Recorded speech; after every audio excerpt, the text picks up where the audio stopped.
Por nëse do vazhdoj kështu thjesht turm, rruga nuk është e gjatë. Me Rama përmendi historinë e studentëve.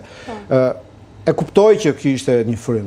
Dhe atëherë, pasi e neglizhoj, e ironizoj, e demotivoj, u detyrua të shkoj tulet.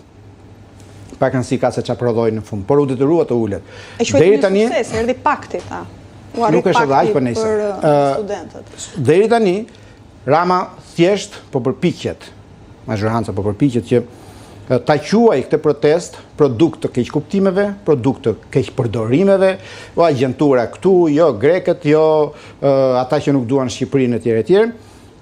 Por nëse, theksoj edhe një herë, nëse do të vazhdoj gjatë pa kokë, unë mendoj që do të vi moment që do shuhet, por që ta mbyll këtë temë, unë jam jashtëzakonisht i impresionuar, i emocionuar që në kushtet kur gjithë mendonim që shqiptari nuk kanë nerv, që çfarë do t'i bësh, nuk lëviz njëri nga kafet etj.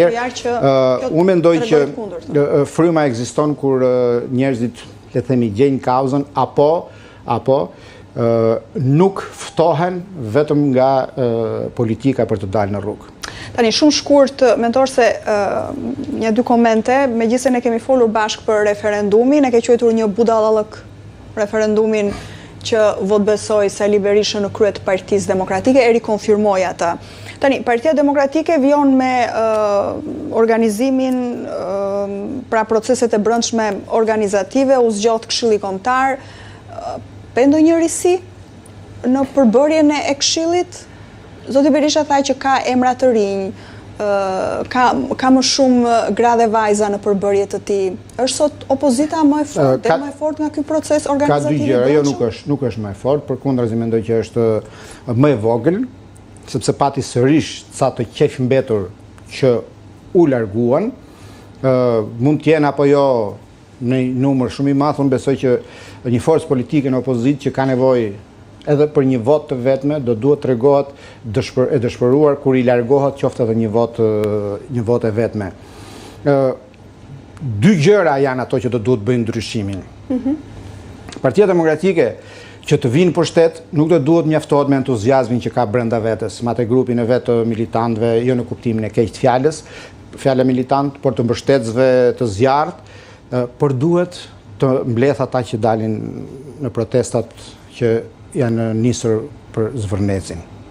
Duhet të tërheq atë lloj elektorati për të bërë shumicën dërmuese dhe pastaj le të bëj manipulime Rama, le të përdor makinerinë e administratës, listat e mbethash, nëse ata njerëzit që ishin në shesh apo që janë në shesh bashkohen me opozitën, nuk ka pikë dyshimi që do të vi ndryshimi.